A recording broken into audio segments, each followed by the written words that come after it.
इस कहानी में दर्शाई गई सभी घटनाएं, पात्र और स्थान काल्पनिक हैं। इसका वास्तविक जीवन से कोई लेना देना नहीं है। यह कहानी सिर्फ और सिर्फ मनोरंजन के उद्देश्य से बनाई गई है। चैनल राइटर किसी भी तरह के जादू टोना, भूत प्रेत या अंधविश्वास का समर्थन नहीं करता। कहानी में डरावने दृश्य और आवाज़ें हो सकती हैं, इसलिए कमज़ोर दिल वाले लोग और छोटे बच्चे इसे अपने रिस्क पर देखें सुने। अमिता और उसके पति इलेश का हमेशा से एक सपना था कि उनका पहाड़ों में एक छोटा सा घर हो। उन दोनों ने अपना एक ऑनलाइन बिजनेस स्टार्ट किया था, जिसके चलते वो कहीं से भी काम कर सकते थे। इसलिए उन्होंने हिमाचल के एक छोटे से गांव में कहीं दूर एक पुराना घर खरीदा, जिसके चारों तरफ जंगल, बड़े बड़े पेड़ और अलग अलग सुंदर फूल थे।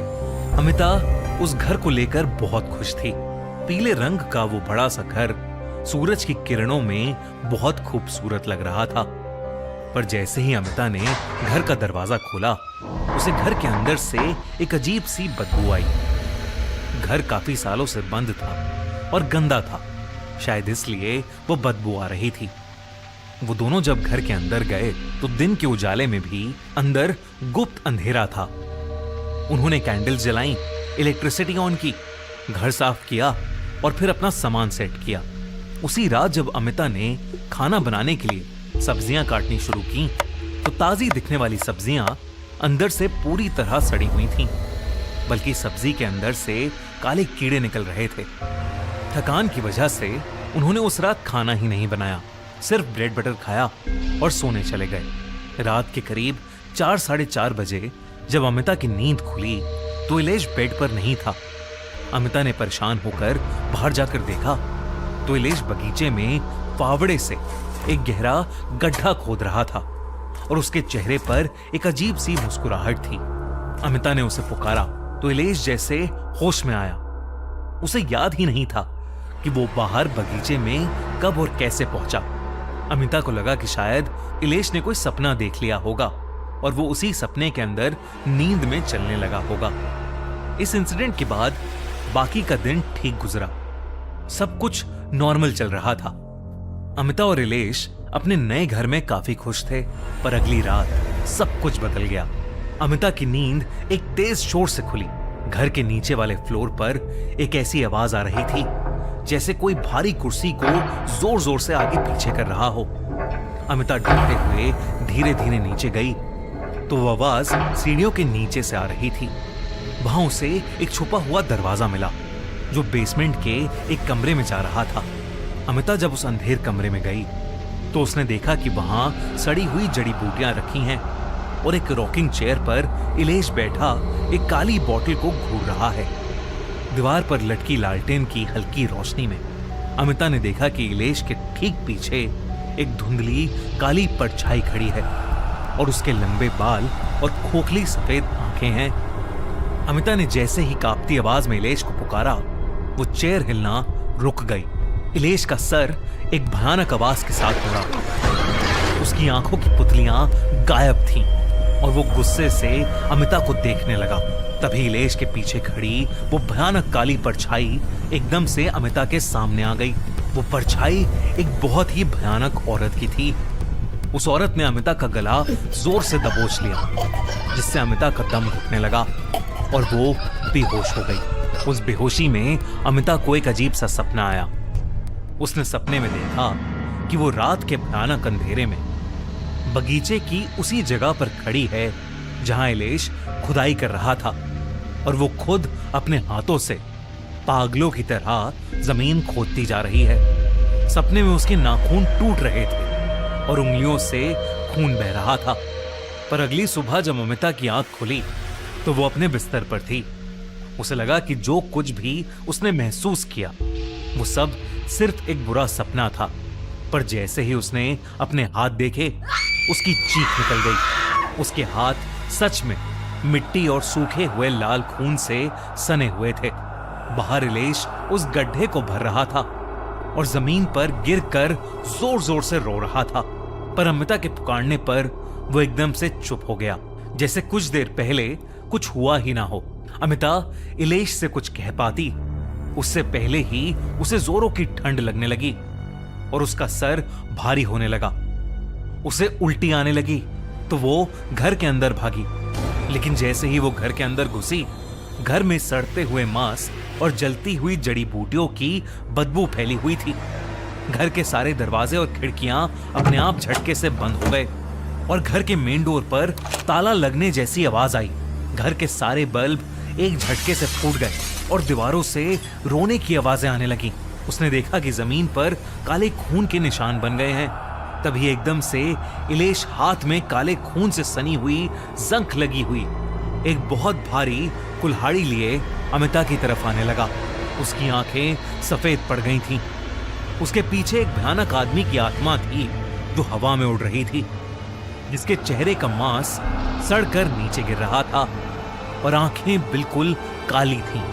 इलेश एकदम से एक डरावनी आवाज में चिल्लाने लगा। वो कहने लगा कि अब कोई नहीं बचेगा। अमिता धीरे धीरे पीछे हटने लगी और तब वो किसी चीज से टकराई। उसने मुड़कर पीछे देखा। दोस्तों, दिल थाम कर बैठ जाइए क्योंकि इसके आगे कुछ ऐसा दिखने वाला है जो आपको एक जगह स्थिर कर देगा। इसीलिए कैमरे पर से या स्क्रीन पर से नज़र मत हटाइएगा। तो उसके सामने वही भयानक औरत खड़ी थी जो उस रात उसे बेसमेंट में दिखी थी। उस औरत ने अमिता का गला जोर से दबोच लिया, जिससे अमिता का दम घुटने लगा और वो फिर बेहोश हो गई। जब उसकी आंख खुली तो रात के 3 बज रहे थे, लेकिन सब कुछ एकदम नॉर्मल था। उसके हाथों पर कोई निशान नहीं थे। इलेश भी बगल में आराम से सो रहा था। अमिता को कुछ समझ नहीं आ रहा था कि अब तक उसने जो देखा वो उसके साथ सच में हुआ है या ये सब एक बुरा सपना था। वो बेचैन होकर उठी और सीढ़ियों से नीचे गई। उसने देखा कि वाकई में वहां एक छुपा हुआ दरवाजा है। उसने वो दरवाजा खोला और बेसमेंट में उसी कमरे में पहुंच गई जो उसने सपने में देखा था। वहां वही सड़ी हुई जड़ी बूटियां रखी थीं और वही रॉकिंग चेयर थी। कमरे में बहुत धूल मिट्टी थी और एकदम गुप्त अंधेरा था। अमिता ये सब देख ही रही थी कि अचानक उसे अपने बेडरूम से एक जोर की आवाज आई।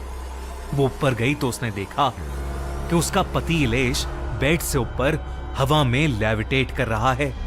ये देखकर अमिता की चीख निकल गई।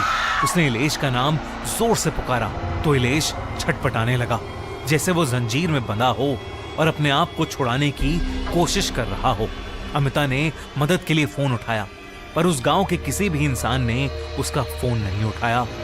उधर इलेश की हालत खराब होती जा रही थी। अचानक उसकी बॉडी अकड़ने लगी और वो जमीन पर नीचे गिर पड़ा। अमिता जैसे ही उसके पास उसे देखने गई, वो घबरा कर चिल्ला उठी, क्योंकि इलेश की जगह वहां वही भयानक औरत लेटी थी जिसे अमिता अपने सपनों में देख रही थी। इस बार वो बहुत खूंखार लग रही थी। उसने एक बार फिर अमिता का गला दबोचा, जिससे अमिता का दम घुटने लगा और उसकी सांसें रुक गई। उस दिन की सुबह इलेश के लिए बिल्कुल अलग थी। जब इलेश सोकर उठा तो अमिता आराम से बेड पर सो रही थी। कुछ घंटे गुजरे, लेकिन अमिता अभी तक नहीं उठी थी। वो बस सोई जा रही थी। अब इलेश ने अमिता के चेहरे पर पानी डाला, लेकिन वो फिर भी नहीं उठी। अचानक अमिता को फिट्स का अटैक आ गया, यानी मिर्गी के दौरे पड़ने लगे। इलेश ने जल्दी से अमिता को कार में बिठाया और पास की क्लिनिक में ले गया। डॉक्टर ने चेक किया तो अमिता की रिपोर्ट्स एकदम नॉर्मल थी। बस उसकी दिल की धड़कन, उसकी हार्ट बीट्स बहुत तेज थी। लेकिन अमिता अब भी आंखें खोल ही नहीं रही थी, ना कुछ बोल रही थी। इलेश फाइनली जब उसे एक बड़े हॉस्पिटल में लेकर गया तो उसे पता चला कि अमिता कोमा में चली गई है। इलेश को कुछ समझ नहीं आ रहा था कि अचानक एक दिन में ये सब कैसे हो गया। हॉस्पिटल में एडमिट करवाकर जब वो हिमाचल के गांव में अपने घर वापस गया तो उसके घर के बाहर एक बूढ़ा सा आदमी बैठा था। उसने इलेश को एक ऐसा राज बताया जिसे सुनकर इलेश के होश उड़ गए। उसने कहा कि ये घर शापित है और यहाँ एक ऐसी पिशाचनी रहती है जो लोगों को उन्हीं के सपनों में फंसाकर उनकी जिंदगी चुरा लेती है। और इस घर के अंदर कई लोगों की लाशें दफन हैं। इसलिए इलेश को वो घर जल्द से जल्द खाली कर देना चाहिए। ये कहते ही वो बूढ़ा आदमी वहां से उठा और जंगल के रास्ते चलने लगा। इलेश ने उसे आवाज लगाई, लेकिन वो आदमी चलते चलते हवा में कहीं गायब हो गया। इलेश ये देखकर हैरान रह गया था। उसने तुरंत वो घर खाली किया और अमिता की हेल्थ के लिए एक पूजा रखवाई। कुछ दिनों बाद अमिता को अपने आप एक दिन होश आ गया। वो नींद से उठते ही रोने लगी और उसने बताया कि कैसे वो सपनों के घर में फंस गई थी और वो कितनी अकेली महसूस कर रही थी। इलेश ने भगवान का शुक्रिया अदा किया और उस बूढ़े आदमी का भी, जिसने उसे सब बताया। इलेश को लगा कि शायद वो बूढ़ा आदमी भी उस घर में एक भटकती आत्मा था जिसके सपने उस पिशाचनी ने चुराए थे। दोस्तों, ये वीडियो अगर आपको पसंद आई है तो इस चैनल को ज़रूर सब्सक्राइब करिएगा, क्योंकि ऐसे ही वीडियोज़ हमारे चैनल पे आते ही रहेंगी। धन्यवाद, मिलते हैं नेक्स्ट वीडियो में।